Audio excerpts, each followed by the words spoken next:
Everyone, welcome to back my YouTube channel. Student, आज के इस वीडियो में हम क्लास 12 हिंदी हिंदी के 8 मोस्ट इंपॉर्टेंट टॉपिक बताऊंगा, जिसको आप तैयार करके यूपी बोर्ड परीक्षा 2026 में 55 नंबर पक्का कर सकते हैं। तो आइए वो 8 जो टॉपिक हैं उसको हम देखते हैं कि टॉपिक करके जो आपके बोर्ड एग्जाम में जो आपका 55 नंबर है उसको पक्का कर देगी। चलिए उनमें देखते हैं कौन कौन से हैं। देखिए, 55 नंबर पक्का करने के लिए सिर्फ 8 टॉपिक: बहुविकल्पीय, गद्यांश, पद्यांश, जीवन परिचय, कहानी, संस्कृत, पददास, मुहावरे, इतनी चीजें जो हैं आज इस वीडियो में शामिल होंगी। आइए इसका जो पोस्टमार्टम करते हैं 8 टॉपिक का। चलिए स्टार्ट करते हैं वीडियो को। पहला जो हमारा क्वेश्चन है वो है, खड़ी बोली की प्रथम गद्य रचना किसे माना जाता है? ऑप्शन ए चंद छंद वर्णन की महिमा, option B Kamayani, option C Priya Pravas, option D Ramcharitmanas. तो इसका जो राइट ऑप्शन है वह है option A is correct option. चंद छंद वर्णन की महिमा, ये इसका राइट ऑप्शन है। चलिए अगला क्वेश्चन है, हिंदी प्रदीप पत्रिका के संपादक हैं। हिंदी प्रदीप पत्रिका के संपादक हैं option A Pratap Narayan Mishra, option B Badri Narayan Chaudhary Premghan, option C Balkrishna Bhatt, option D Bharatendu Harishchandra. तो इसका जो राइट ऑप्शन है option C is correct option, Balkrishna Bhatt इसके सही ऑप्शन हो जाएंगे। चलिए आगे बढ़ते हैं। अगला क्वेश्चन है, बाबू गुलाब राय की आत्मकथा है। बाबू गुलाब राय की आत्मकथा है। इसका पहला ऑप्शन है ऑप्शन ए कुछ आप बीती कुछ जग बीती, दूसरा ऑप्शन है मेरा जीवन प्रवाह, तीसरा ऑप्शन है मेरी असफलताएं और चौथा ऑप्शन है अपनी खबर। तो इसका जो राइट ऑप्शन है option C is correct option, मेरी असफलताएं। चलिए आगे बढ़ते हैं। अगला क्वेश्चन है, अतीत के चलचित्र किस विधा की रचना है? किस विधा की रचना है? ऑप्शन ए जीवनी, ऑप्शन बी संस्मरण, ऑप्शन सी निबंध, ऑप्शन डी कहानी। इसका जो राइट ऑप्शन है option B is correct option, संस्मरण। संस्मरण इसके करेक्ट ऑप्शन है। आगे बढ़ते हैं। अगला जो हमारा क्वेश्चन है वो है, जीवन और दर्शन, जीवन और दर्शन के रचनाकार हैं। इसका ऑप्शन ए है Mahavir Prasad Dwivedi, option B Rai Krishnadas, option D option C doctor Sampurnanand, option D Ram Vriksh Benipuri. इसका जो राइट ऑप्शन है option C is correct option, doctor Sampurnanand. चलिए आगे बढ़ते हैं। और अगला जो क्वेश्चन है वो है, हरी घास पर क्षण भर के रचनाकार हैं। हरी घास पर क्षण भर के रचनाकार हैं। Option A Bhawani Prasad Mishra, option B Balkrishna Sharma Naveen, option C Agyeya, option D Nagarjun. इसके राइट ऑप्शन है option C is correct option, Agyeya. चलिए आगे बढ़ते हैं। अगला क्वेश्चन है, हरि औध जी की कृति नहीं है। हरि औध जी की कृति नहीं है। Option A Chubhte Chaupade, option B Priya Pravas, option C Chitradhar, option D Vaidehi Vanvas. इसका जो राइट ऑप्शन है option C is correct option, Chitradhar. Chitradhar इसका करेक्ट ऑप्शन है। चलिए आगे बढ़ते हैं। और अगला क्वेश्चन है, साहित्य लहरी के रचयिता हैं। साहित्य लहरी के रचयिता हैं। Option A Tulsidas, option B Surdas, option C Kabir, option D Acharya Keshodas. इसका जो राइट ऑप्शन है option B is correct option, Surdas इसके राइट ऑप्शन हो जाएंगे। चलिए आगे बढ़ते हैं। अगला क्वेश्चन है, नौका विहार कविता किस कृति से अवतरित है? नौका विहार कविता किस कृति से अवतरित है? ऑप्शन ए गुंजन से, ऑप्शन बी बीड़ा से, ऑप्शन सी पल्लो से, ऑप्शन डी युगांत से। इसका जो राइट ऑप्शन है option A is correct option, Gunjan से। इसका राइट ऑप्शन हो जाएगा ऑप्शन ए गुंजन से। चलिए आगे बढ़ते हैं। अगला क्वेश्चन है दूसरा सप्तक के कवि हैं, दूसरा सप्तक के कवि हैं। इसका जो पहला ऑप्शन है वो है Ramvilas Sharma, option B Girija Kumar Mathur, option C Kedar Singh, option D Bhavani Prasad Mishra. इसके जो राइट ऑप्शन है option D is correct option, Bhavani Prasad Mishra इसके राइट ऑप्शन हैं। चलिए आगे बढ़ते हैं। अगला क्वेश्चन है दिए गए गद्यांश पर आधारित निम्नलिखित प्रश्नों के उत्तर दीजिए। ये आपका 5 × 2 यानी 10 नंबर का है। चलिए यहाँ कुछ देखिए गद्यांश दिया गया है। मैं यह नहीं मानता कि समृद्धि और अध्यात्म एक दूसरे के विरोधी हैं या भौतिक वस्तुओं की इच्छा रखना कोई गलत सोच है।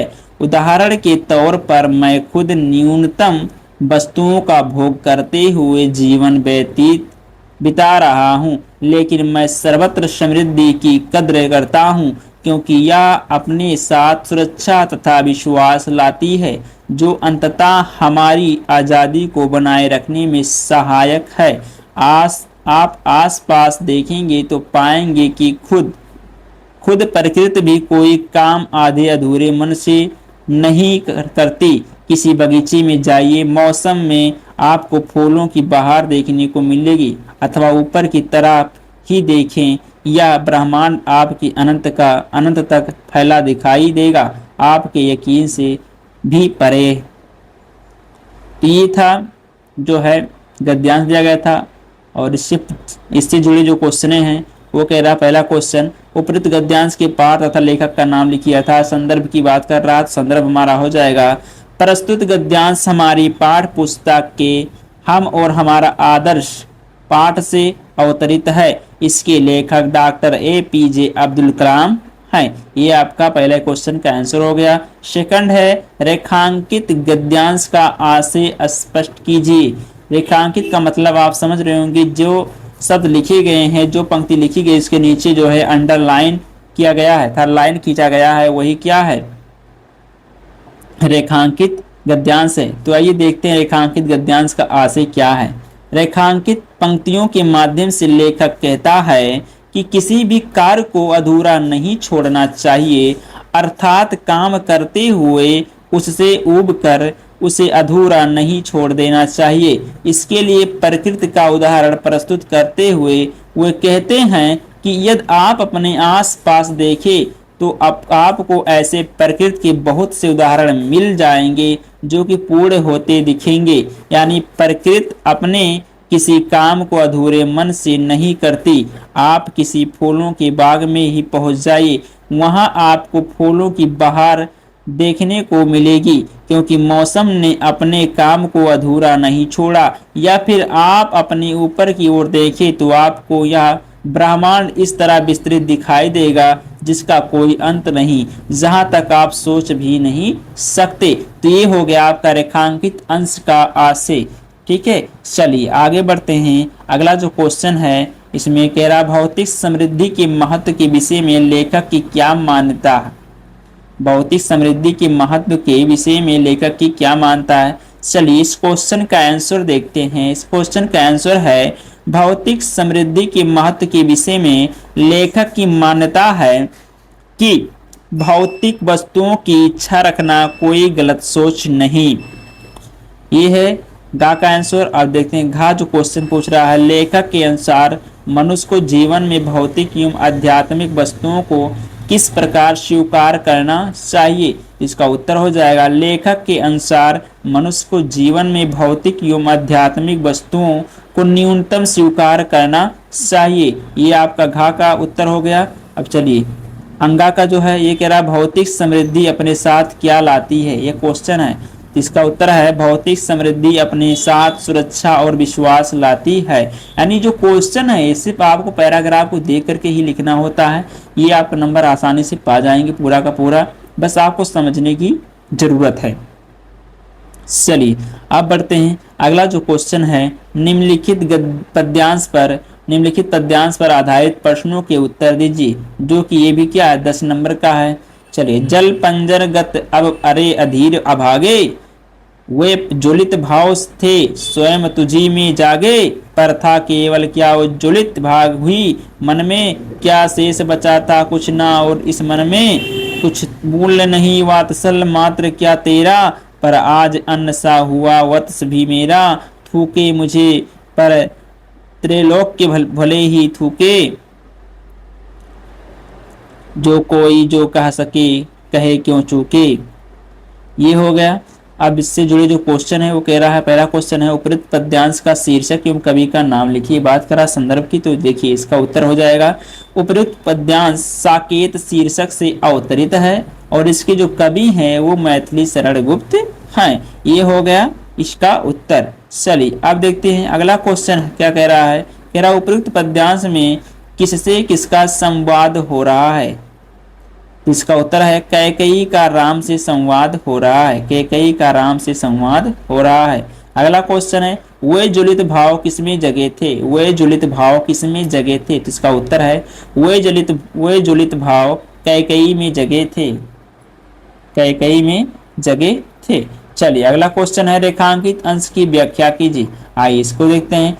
इन पंक्तियों में कैकेयी की विवशता व पश्चाताप का वर्णन है। कैकेयी अपने अधीर मन लिए प्रश्न पूछती है, क्या मेरे मन की वात्सल्य भाव अर्थात पुत्र स्नेह का कुछ भी मूल्य नहीं, किंतु हाय आज स्वयं मेरा पुत्र ही मुझसे पराये की तरह व्यवहार करता है। ये आपका जो रेखांकित अंश थी उसका ये व्याख्या था। चलिए आगे बढ़ते हैं और अगला जो क्वेश्चन है वो है पश्चाताप की अग्नि में कौन जल रहा है। इसका उत्तर है पश्चाताप की अग्नि में कैकेयी जल रही हैं। ये इसका उत्तर हो गया। अब जो अगला क्वेश्चन हमारा है पांचवा का है निम्नलिखित में से किसी एक लेखक का साहित्यिक परिचय देते हुए उनकी प्रमुख कृतियों का उल्लेख कीजिए।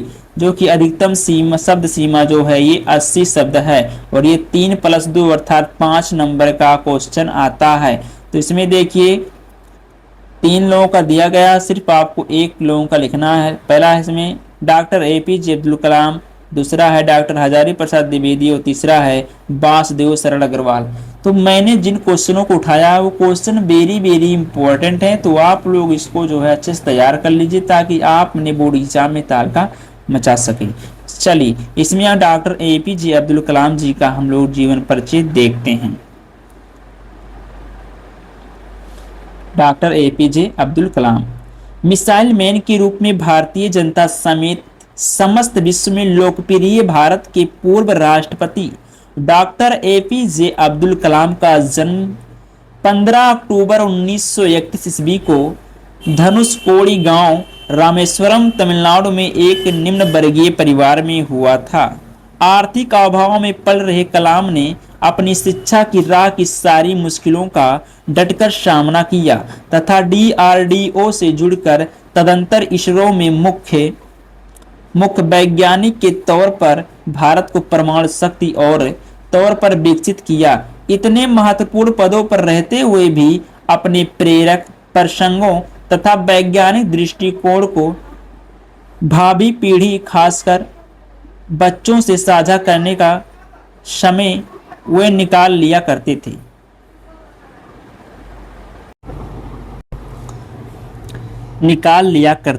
थे। ऐसे ही 27 जुलाई 2015 ईस्वी को भारतीय प्रबंधन संस्थान शिलांग मेघालय में एक व्याख्यान के दौरान हृदयाघात से उनकी मृत्यु हो गई। India 2020 a vision for new millennium wings of fire an autobiography ignite minds unleashing the power within Indian Arohan Pramukh Swami ji के साथ मेरा आध्यात्मिक सफर कलाम की प्रेरणादायक कृतियां हैं। यह हो गया। अगला जो क्वेश्चन है यह है निम्नलिखित में से किसी एक कवि का साहित्यिक परिचय देते हुए उनकी प्रमुख रचनाओं का उल्लेख कीजिए। अधिकतम शब्द सीमा 80 शब्द। ये भी 5 नंबर का आता है। देखिए इससे पहला है जयशंकर प्रसाद, सुमित्रा नंदन पंत, रामधारी सिंह दिनकर। इनमें से केवल एक का लिखना है, तो मैं एक का देख लेते हैं। सुमित्रा नंदन पंत, सुमित्रा नंदन पंत।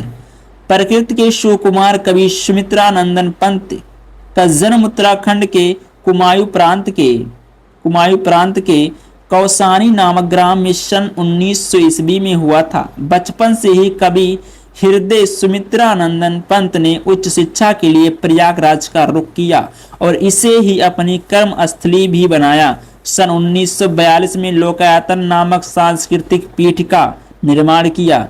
अरविंद दर्शन का प्रभाव उनके कार्य पर भी पड़ा और अब आपने प्रयागराज से रूपाभ नामक पत्रिका का संपादन भी किया। सन 1950 में पंत आकाशवाणी से जुड़े विभिन्न राष्ट्रीय पुरस्कारों से पुरस्कृत। पंत ने हिंदी साहित्य में छायावाद की धारा का परिवर्तन भी किया। सन 1977 में प्रकृति का चितेरा यह साहित्यकार स्वर्गधाम को कूच कर गया। कला और बूढ़ा, चाँद चितंबरा, लोकायतन, बीड़ा, ग्रंथि, पल्लो, गुंजन, युगांत, ग्राम्या इत्यादि कृतियों के रचनाकार पंत ने प्रकृति के मानवीकरण को अपने सृजन में साहचरी बनाया। पंत का काव्य प्रकृति मानवतावाद तथा अंतः चेतनावाद से प्रभावित है। पंत जी की कृतियों में स्कूल के विरुद्ध, सूक्ष्म के विरुद्ध विद्रोह को चित्रमयी भाषा के साथ स्थान प्राप्त है। ये हो गया इस क्वेश्चन का आंसर। अब चलिए अगला क्वेश्चन देखते हैं। अगला क्वेश्चन है पंचलाइट अथवा बहादुर कहानी का सारांश लिखिए। अधिकतम शब्द सीमा 80 शब्द और इससे भी 5 नंबर आपको मिलेंगे। चलिए बहादुर कहानी का सारांश को हम लोग देख लेते हैं। अमरकांत द्वारा लिखित कहानी बहादुर एक नेपाली बच्चे यथार्थ की कहानी है जिसका बाप मर चुका है और मां के कर्कश व्यवहार के कारण वह अपने घर से भाग आया है। लेखक अपने किसी रिश्तेदार के माध्यम से बहादुर घर के काम के लिए मिला था। आरंभ में तो बहादुर की खूब आवभगत की गई, लेकिन दिन बीतने के साथ इसमें कमी आती गई। लेखक की पत्नी किशोर, लेखक का बड़ा लड़का, तो मानो बस बहादुर को पीटने के बहाने ढूंढते रहते। बहादुर का बाल मन जब तब आहत होता रहता, परंतु अगले दिन फिर हंसता खेलता बहादुर पूरे घर के लिए चकर घिन्नी की तरह घूम फिर कर काम करने लगता। एक बार मेहमानों के रुपये खो जाने पर जब घर वालों ने बहादुर पर चोरी का आरोप लगाकर उसे दुर्व्यवहार किया, तब बहादुर के स्वाभिमान को चोट पहुंची और एक दिन बिना किसी को बताए बहादुर अचानक घर छोड़कर चला गया। उसके जाने के बाद सारे घर में मातम छा गया। सारे घर वालों ने अपनी गलती स्वीकार कर पश्चाताप करने की ठानी, परंतु उस पश्चाताप को स्वीकारने और उन्हें माफ करने वाला बहादुर जा चुका था और ढूंढे नहीं मिल रहा था। तो ये हो गया बहादुर कहानी का सारांश। ठीक, चलिए अगला क्वेश्चन देखते हैं। अगला क्वेश्चन है 7वां, दिए गए श्लोक में किसी एक का सासंदर्भ हिंदी में अनुवाद कीजिए, जो कि 2+5 अर्थात 7 नंबर का आपका आता है। विद्या विवादाय धनम मदाय सक्ता प्रेषाम परिपीडनाय खलस्य साधो विपरीत मेत ज्ञानाय दानाय चार छाड़ाय। इसका संदर्भ है प्रस्तुत श्लोक हमारी पाठ्य पुस्तक संस्कृत दिग्दर्शिका की सुभाषित रत्नान पाठ से अवतरित है। इसका अनुवाद है, दुष्ट की विद्या विवाद के लिए, धन मद के लिए और शक्ति दूसरों को पीड़ित करने के लिए होती है। इसके विपरीत सज्जन की विद्या ज्ञान के लिए, धन दान के लिए और शक्ति दूसरों की रक्षा के लिए होती है। चलिए अगला टॉपिक हमारा है 8वां, निम्नलिखित मुहारों और लोकाक्तियों में से किसी एक का अर्थ लिखकर वाक्य में प्रयोग कीजिए। ये भी 1+1 अर्थात 2 नंबर का क्वेश्चन आता है। कह रहा अपने पैरों पर खड़े होना, इसका उत्तर हो जाएगा अपने पैर पर खड़े होना अर्थात कामयाब होना। वाक्य प्रयोग लिखेंगे, राम के पिता माता पिता बहुत खुश हैं क्योंकि वह नौकरी पाकर अपने पैरों पर खड़ा हो गया। ये वाक्य प्रयोग हो गया। चलिए अगला है उल्टी गंगा बहाना। उल्टी गंगा बहाना, उल्टी गंगा बहाना मतलब असंभव का काम करना, उम्मीद से परे होना। इसका वाक्य प्रयोग है तुम इस काम को नहीं कर पाओगे, तुम्हारे लिए यह उल्टी गंगा बहाने के समान है। अगला है गूलर का फूल होना। गूलर का फूल होना, इसका जो अर्थ है उत्तर है गूलर का फूल होना दुर्लभ होना, दुर्लभ होना।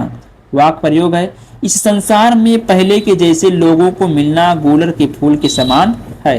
अगला मक्खन लगाना। मक्खन लगाना, मक्खन लगाना का जो अर्थ होता है खुशामद करना। वाक्य प्रयोग लिखेंगे वे उन्हीं का काम करते हैं जो उन्हें मक्खन लगाते हैं। तो ये हम बताए थे आपको 8 टॉपिक बताएं, और इन 8 टॉपिक अगर आप पढ़ लेते हैं तो आपका जो 55 नंबर है ये 100% आपको मिल जाएगा। वेरी वेरी इंपॉर्टेंट सारे सारे क्वेश्चन थे और मैंने इन 8 टॉपिक को निपटा दिया।